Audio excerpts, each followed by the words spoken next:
آپ اس بات پر ذرا غور فرمائیں، اندازہ کریں۔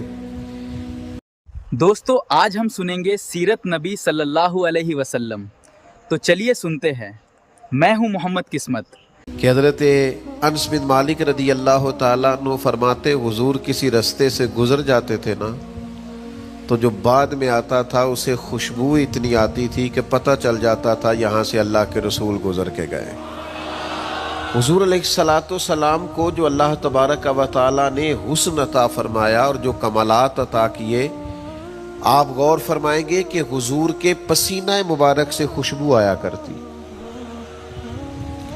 اللہ کے رسول ہیں، اس پر اگر آپ دلائل دیکھیں، معجزات دیکھیں، کمالات دیکھیں، فضائل دیکھیں، شمائل دیکھیں تو انسان دنگ رہ جاتا۔ حضور کے مقدس پسینے سے خوشبو مہکا کرتی اور گلیاں اور بازار اس سے مہک اٹھتے۔ حضرت عتبہ رضی اللہ تعالیٰ عنہ صحابی ہیں، 4 بیویاں تھیں، وہ کہتی ہیں کہ ہم ایک سے ایک بڑھ کے خوشبو استعمال کرتی تھی، لیکن سمجھ نہیں آتی تھی کہ ہمارے شوہر کون سی خوشبو لگاتے ہیں۔ ہم باوجود کوشش کے، باوجود ہمت کے اور باوجود تجسس کے وہ خوشبو نہیں پاتی تھی۔ تو ایک دن ہم چاروں نے فیصلہ کیا کہ ان سے پوچھ ہی نہ لیں وہ کون سی خوشبو لگاتے ہیں۔ تو ہم نے پوچھا کہ بتائیے، تو کہنے لگے میں نے تو کبھی لگائی نہیں۔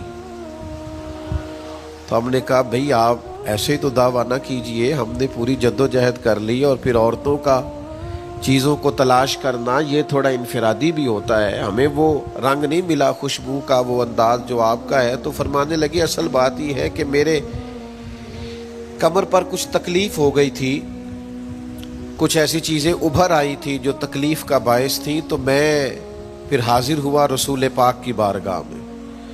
تو نبی کریم علیہ السلام نے فرمایا کرتا ہٹائیے گا، تو میں نے کچھ کرتا ہٹایا تو کریم نے دست مبارک پھیرا، بس ظلمت کو ان کے نور نے کافور کر دیا، جس پر پڑی نظر اسے بھی نور کر دیا۔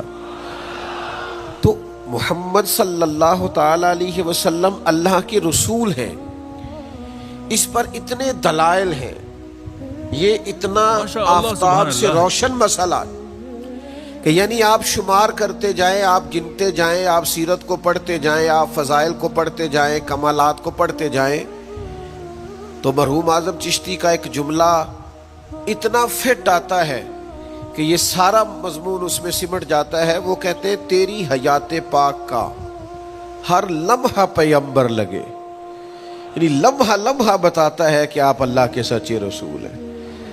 ایک ایک گزرنے والی گھڑی بتاتی ہے کہ آپ اللہ کے سچے رسول ہیں۔ حضور کا مسکرانا بھی بتاتا ہے کہ سچے رسول ہیں۔ نبی پاک علیہ السلام کا دیکھنا بھی بتاتا ہے کہ حضور اللہ کے سچے رسول ہیں۔ حضور تو کسی پر جلال بھی کر دینا تو بھی پتہ چلتا ہے اللہ کے سچے رسول ہیں۔ یعنی حضور علیہ السلام کھانا تناول فرمائیں یا آرام فرمائیں، آپ ذرا یہ انوکھا پن ملاحظہ فرمائیے گا، یہ انداز ذرا دیکھیے گا کہ ایک صحابی نے آ کے عرض کی یا رسول اللہ صلی اللہ تعالی علیہ وسلم، میری بیٹی کی شادی ہے تو خوشبو کی بڑی ضرورت ہے، تو مہربانی فرمائیں، کرم نوازی کریں۔ عرب شریف کے اندر خوشبو بڑی مہنگی ہوتی تھی، آج بھی وہاں خوشبو بڑی مہنگی ہے اور خوشبو کا استعمال بھی بہت زیادہ ہے۔ تو اس صحابی نے آ کے عرض کی یا رسول اللہ صلی اللہ تعالی علیہ وسلم، خوشبو مل جائے، میری بیٹی کی شادی ہے۔ تو حضور علیہ السلام نے فرمایا ایک لکڑی لے آؤ اور ایک بوتل، ایک شیشی لے آؤ۔ وہ لے کے آئے تو محبوب نے نا لکڑی کے ساتھ اپنا پسینہ تیری حیات پاک کا ہر لمحہ پیمبر لگے، حضور نے وہ پسینہ مبارک اتار کے اس شیشی میں ڈال دیا، فرمایا جا جا کے استعمال کر، اللہ تبارک و تعالی بہترین خوشبو عطا کرے گا۔ حضور علیہ السلام کا سارا وجود نور، یعنی ہمارے ہاں کسی آدمی کے منہ سے تھوک نکلے یا لعاب نکلے تو لوگ اس سے گھن محسوس کرتے ہیں، جگہ جگہ لکھا ہوتا ہے تھوکنا منع ہے، لیکن نبی کریم اگر لعاب دہن لگا دینا مولا علی کی آنکھوں پر تو شیر خدا فرماتے ہیں مجھے پہلے سے بھی زیادہ بہترین نظر آنا شروع ہو جاتا ہے۔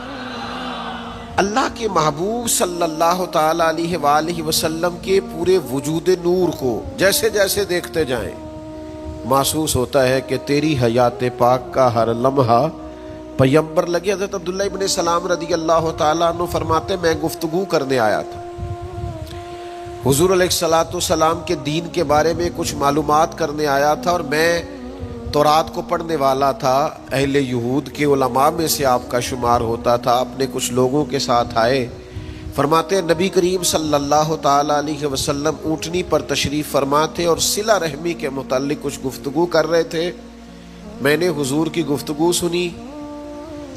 محبوب کا لباس مبارک مہنگا نہیں ہوتا تھا، پر نہایت ہی اجلا ہوتا تھا، نہایت سادہ ہوتا تھا، نہایت باکمال ہوتا تھا۔ فرماتے میں نے اونٹ پر بیٹھے ہوئے محبوب کے لباس کا، بات کرنے کا، نفاست کا، ہاتھ اٹھانے کا وہ انداز دیکھا، اور جھکی جھکی نظریں اور معصوم لہجہ اور گفتگو میں سلاست اور روانی اور ٹھہرے ٹھہرے جملے اور لفظوں کا وہ ایک خوبصورت ریدھم۔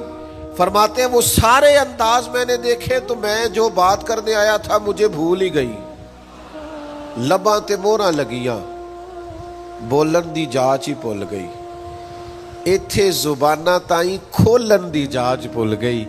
فرماتے میں کوئی بات ہی نہ کر سکا۔ جیسے ہی محبوب کے قریب گیا میں نے فوراً عرض کیا مجھے کلمہ پڑھا دے، میں مسلمان ہونا چاہتا ہوں۔ یہ آج جو لوگوں کی طبیعتیں الجھ سی گئی ہیں نا، آج یہ جو بے شمار باتیں، بے شمار گفتگو، سوشل میڈیا کا بے دریغ اور بے ہنگم استعمال، اور ذہن کو ہر وقت تھکائے رکھنا، اور طبیعت کو ہر وقت اوور تھنکنگ کرتے کرتے اپنے آپ کو پریشان کر دینا، یہ جو ساری بے چینی ہے، یہ جو سارا اضطراب ہے، یہ جو ساری ہماری طبیعتیں الجھ سی گئی ہے، ہر آدمی کو دوسرا دشمن نظر آتا ہے، ہر ایک کو دوسرا اپنا مخالف دکھائی دیتا ہے، اور معاشرے کے اندر بسنے والا ہر آدمی لالچی دکھائی دیتا ہے۔ محسوس ہوتا ہے سارے شہرت کے لیے لگے ہوئے ہیں، سارے اقتدار کی جنگ لڑ رہے ہیں۔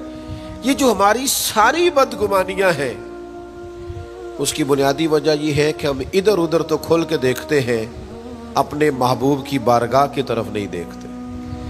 ہم جب حضور علیہ السلام کی پرکیف شخصیت کو دیکھیں گے، فضائل دیکھیں گے، کمالات دیکھیں گے، معجزات دیکھیں گے، نعت پاک کی طرف توجہ کریں گے، اخلاق عالیہ کو دیکھیں گے، حسن کردار کو دیکھیں گے، دنیا میں وہ لوگ بڑے عظیم ہوتے ہیں جو نبی پاک علیہ الصلوۃ والسلام کی محبت میں پوری طرح محو ہو جاتے ہیں۔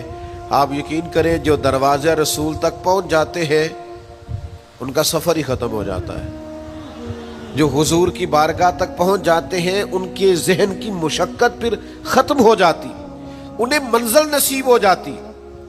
وہ لوگ اس طرح کے ہو جاتے ہیں کہ اب زندگی میں ایک ٹھہراؤ آ گیا، اب سکون نصیب ہو گیا، اب اطمینان قلبی مل گیا، اب مقصود ہاتھ آ گیا ہے، منزل مل گئی ہے۔ نوجوانوں بہت زیادہ نہ الجھا کرو یار، بہت زیادہ پریشان نہ ہوا کرو۔ جب دل بڑا گھبرا جائے نا تو اپنے نبی پاک کی سیرت کو پڑھا کرو، حضور کے احوال شریفہ کا مطالعہ کیا کرو، ان کے حسن کی بات دیکھا کرو، جمال کی بات دیکھا کرو، کمال کی بات دیکھا کرو، محبوب کے بانٹنے کا انداز دیکھا کرو، نوازنے کا انداز دیکھا کرو، نبی پاک کا دشمنوں کو معاف کرنے کا رنگ دیکھا کرو، حضور کا عطا کر دینے کا انداز دیکھا کرو۔ معاشرے میں، سوسائٹی میں ہر طرف بے راہ روی ہے، سارے دشمن ہیں، لیکن محبوب تبلیغ بھی اطمینان سے کرتے ہیں،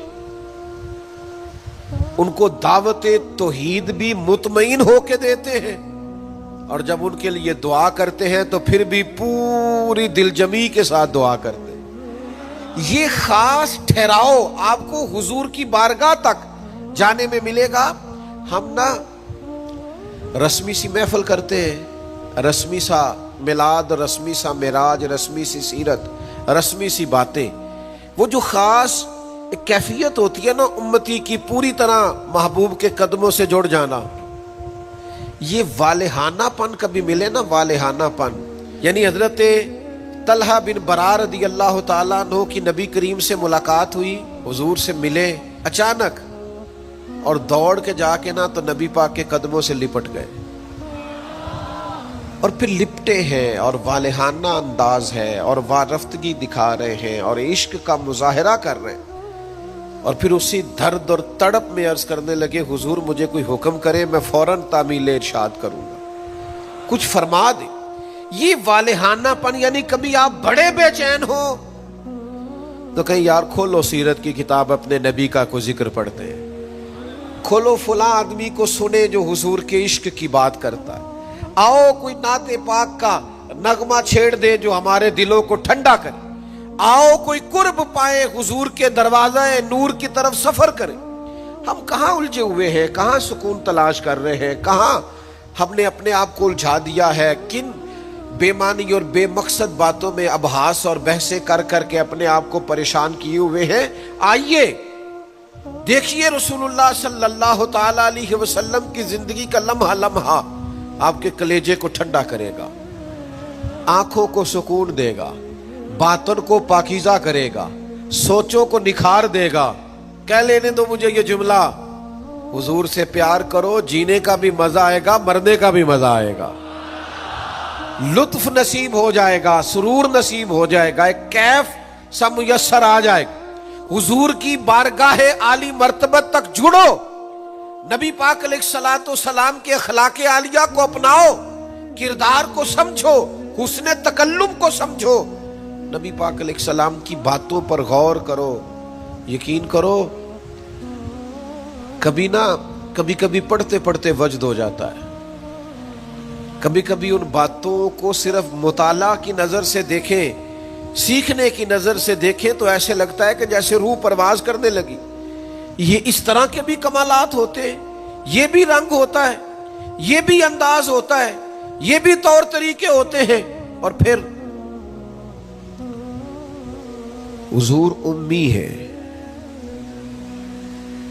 نبی کریم نے دنیا میں کسی استاد سے پڑھا نہیں، حضور سید عالم صلی اللہ تعالی علیہ وآلہ وسلم کسی مکتب میں نہیں گئے، حضور نے کسی مدرسے سے تعلیم نہیں پائی، لیکن جب حضور بات کرتے نا،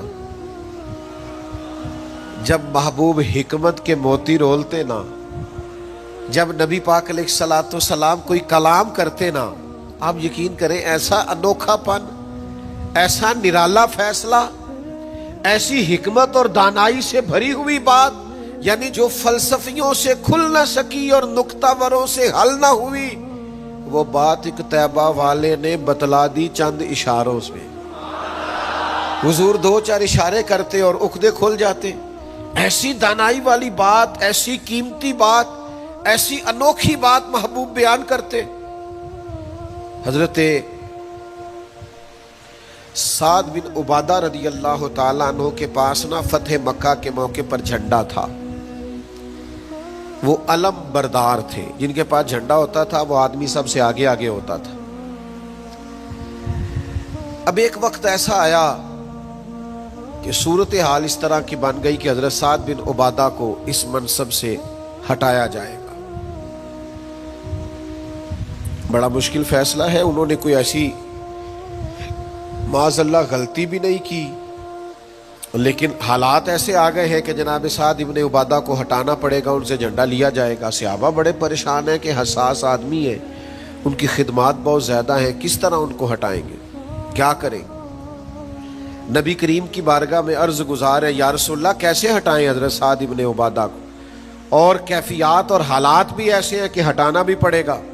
آج کل نا بہت سارے لوگ کام تو کرتے ہیں پر دانا نہیں ہوتے، جذباتی فیصلے، جذباتی باتیں، ایموشنل گفتگو، وقتی طور پر چیزوں کو بہتر کرنا، اور بس وقتی طور پر آج گزارا ہو کل دیکھی جائے گی، لیکن چیز کی گہرائی تک، اس کی اصل تک نہیں اترتے، اس کے سارے لوازمات کو نہیں دیکھتے، قبل از وقت منصوبہ بندی نہیں کرتے، ہمارا مزاج نہیں ہوتا، ہم ٹھہراؤ اپنی زندگی میں نہیں لاتے۔ نبی پاک چونکہ اللہ کے رسول ہیں، ہر لمحہ حضور کا پیغمبر لگتا ہے۔ اب حضرت سعد ابن عبادہ کو ہٹانا ہے اور ان کی جگہ کسی اور کو مقرر کرنا ہے، اور بندہ بھی بڑا حساس ہے اور بات بھی کوئی ایسی نہیں، تو کیا کریں؟ پتہ ہے نبی کریم علیہ السلام نے کیا کیا؟ حضور فرمانے لگے کوئی پریشانی نہیں، ہٹا دیتے سعد ابن عبادہ کو۔ حضور نے بلایا، فرمایا سعد میرا ارادہ بنا ہے کہ جھنڈا آپ سے لے لیا جائے۔ حضرت سعد ابن عبادہ نے ابھی گردن جھکائی تھی تو حضور فرمانے لگے میرا ارادہ ہے آپ سے لے کے آپ کے بیٹے کو دے دیا جائے۔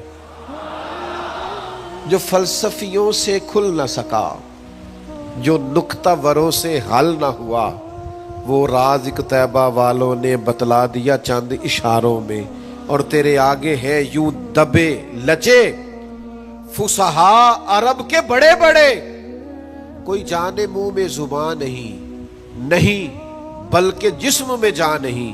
ایسا کمال فیصلہ، ایسا انوکھا فیصلہ۔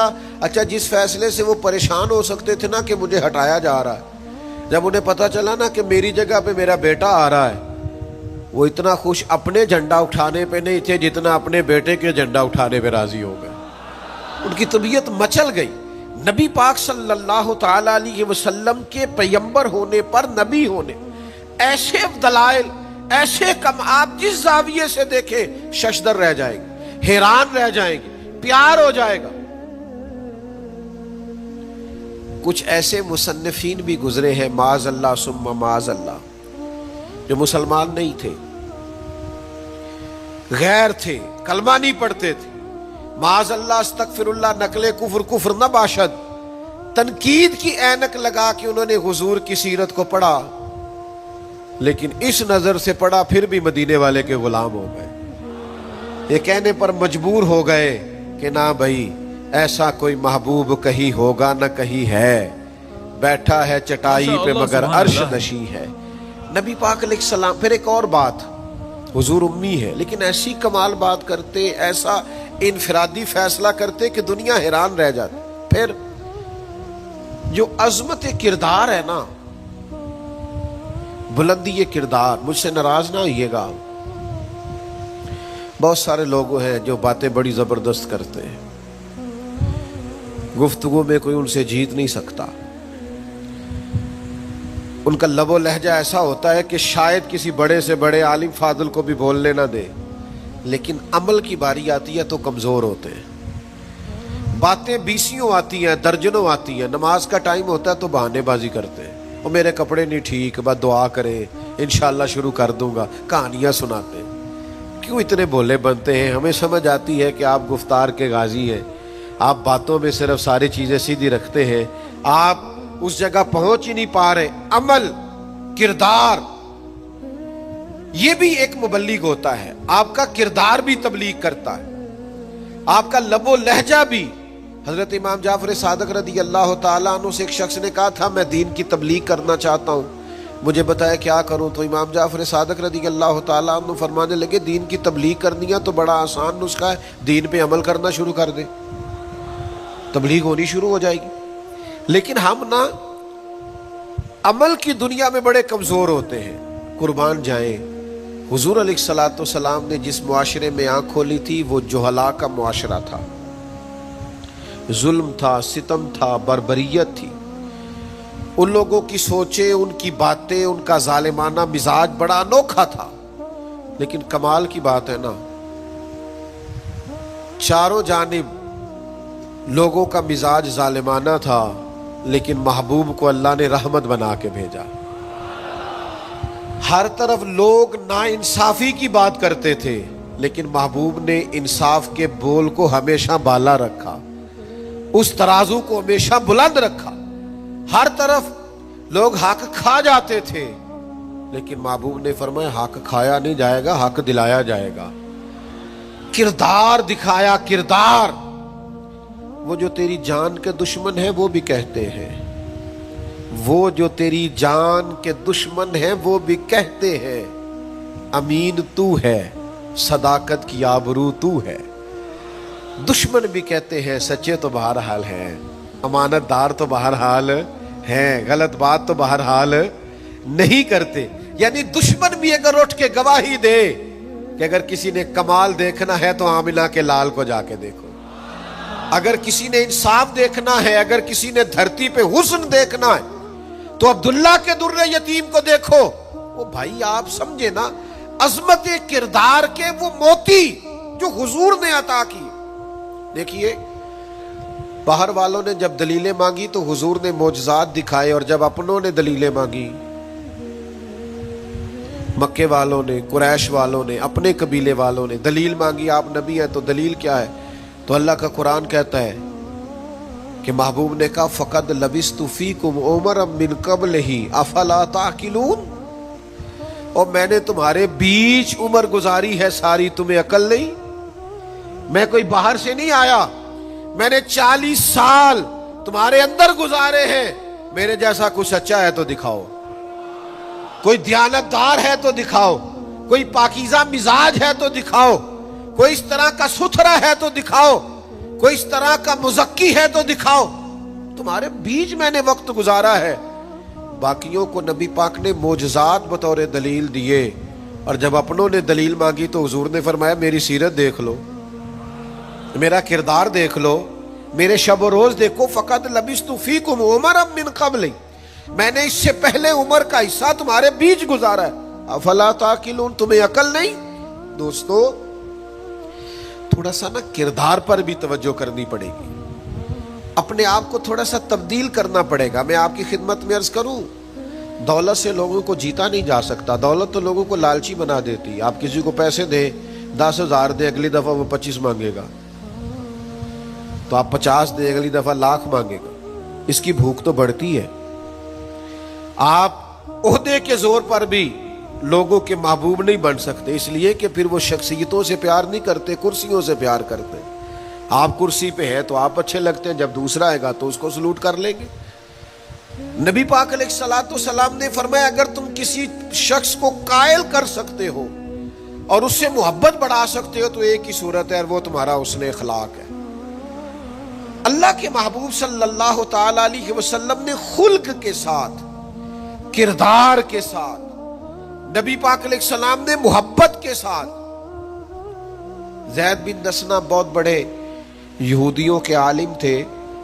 ایک دن حضرت بلال حبشی رضی اللہ تعالیٰ عنہ سے کہنے لگے سنا ہے نبی پاک علیہ السلام کی بارگاہ میں جب بہت سارے مہمان آتے ہیں تو آپ کو کچھ قرض بھی لینا پڑتا ہے. جناب بلال کہنے لگے لینا پڑتا ہے. کہنے لگے مجھ سے لے لیں، میرے پاس اضافی پیسے پڑے، آپ نے دے ہی دینے.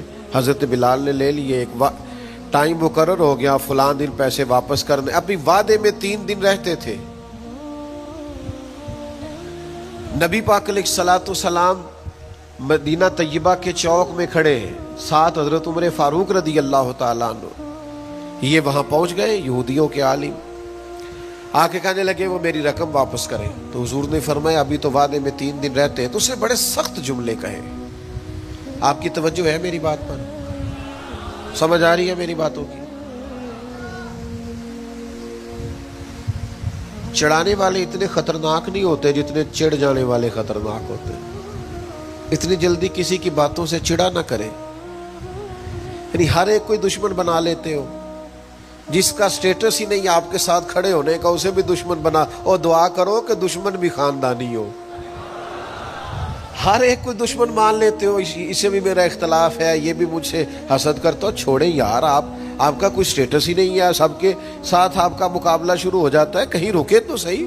کہیں وہ جو 3 بندے وہاں کھڑے ہیں، وہ جو 4 وہاں کھڑے ہیں، وہ جو 5 وہاں کھڑے ہیں، وہ میرے خلاف باتیں کر رہے ہیں. وہ یار آپ بلا وجہ پریشان ہیں، وہ کوئی اور گل پہ کر دینے تو ہڑی نہیں کر دے. وہ کوئی بلا وجہ دشمن بنا لینا، چڑ جانا، ذرا سی بات پہ ڈسٹرب ہو جانا، بہت زیادہ پریشر اپنے ذہن پہ ڈالنا، اس سے بندہ کمزور پڑ جاتا ہے. انہوں نے سخت جملے کہے، لیکن نبی کریم صلی اللہ تعالی علیہ وآلہ وسلم نے نا کسی بات کا کوئی جواب نہیں دیا. حضرت عمر نے تلوار نکال لی. تو حضور فرمانے لگے عمر آپ نے تلوار نکال لی ہے، آپ کو چاہیے تھا انہیں کہتے مطالبہ نرمی سے کریں اور مجھے کہتے ان کی رقم واپس کریں. فرمایا چھوڑو. یہ جو وقار ہوتا ہے نا، یہ آدمی کے قد کاٹ کا پتہ دیتا ہے. یہ جو حوصلہ ہوتا ہے یہ اس کی تعلیم کا، اس کی تربیت کا، اس کے علم کا، اس کے بڑے ہونے کی خبر دیتا ہے. حضرت عمر سے حضور نے فرمایا چونکہ انہوں نے اب پہلے مطالبہ کر لیا ہے تو ہم ایسا کرتے ہیں پہلے ہی پیسے دے دیتے ہیں. فرمایا آپ ان کو ساتھ لے جائیں، فلاں جگہ کھجوریں پڑی ہیں، تول تول کے دے دیں، اور جب ان کا قرض پورا ہو جائے نا سبحان اللہ، تو یہ جو آپ نے ان کو غصہ دلایا نا، تھوڑی کھجوریں زیادہ بھی دے دیجئے گا، تھوڑی مٹھائی بھی دے دینا، قربان جائیں۔ حضرت عمر رضی اللہ تعالیٰ عنہ فرماتے ہیں میں حضور کے حکم کا پابند تھا، میں ان کو ساتھ لے گیا اور لے جا کر کے کھجوریں تول تول کے دے رہا ہوا، مجھے ان پہ غصہ ہے، وہ مجھ سے ہلکی ہلکی باتیں کرنے لگ گئے حضور کے اخلاق کے بارے میں، نبی پاک کی بردباری کے بارے میں، تو مجھے جلال تھا، میں نے کہا تو کھجوریں لے، زیادہ باتیں نہ کر۔ میرا اپنا ایک خیال تھا کہ انہوں نے بڑے سخت جملے کہے ہیں، تو فرماتے انہوں نے میرا ہاتھ تھاما اور کہنے لگے عمر یار میرے اوپر جلدی نہ کر، میرے درد کو سمجھ، میں تورات کا عالم ہوں، میں نے اللہ کے آخری نبی کی جتنی نشانیاں تورات میں پڑھی ہیں ساری مدینے والے محبوب میں پائی جاتی ہیں۔ ایک نشانی میں نے یہ پڑھی تھی کہ جتنا جتنا کوئی جہالت کرتا جائے گا نبی پاک کا علم اتنا ہی غالب آتا جائے گا، حضور کی بردباری اتنی بڑھتی جائے گی۔ تو میں نے نا جان بوجھ کے حضرت بلال کو پیسے دیے تھے، اور 3 دن پہلے میں نے واپسی کا مطالبہ بھی جان بوجھ کے کیا تھا، میں نبی کریم کا حلم دیکھنا چاہ رہا تھا، میں وہ تورات کی نشانی دیکھنا چاہ رہا تھا، اور پھر میں نے سخت جملے بھی جان بوجھ کر کیے، پر قربان جاؤ مدینے والے کو جس اینگل سے بھی دیکھا ہے اللہ کا سچا رسول ہی پایا، محمد الرسول اللہ، محمد اللہ کے رسول ہے صلی اللہ علیہ وسلم۔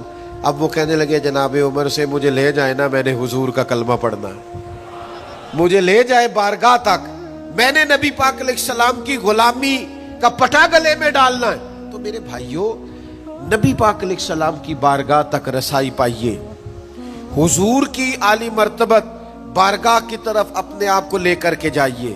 آج اگر ہم اطمینان چاہتے ہیں ذہنی طور پر بھی، قلبی طور پر بھی، روحانی طور پر بھی، فکری طور پر بھی،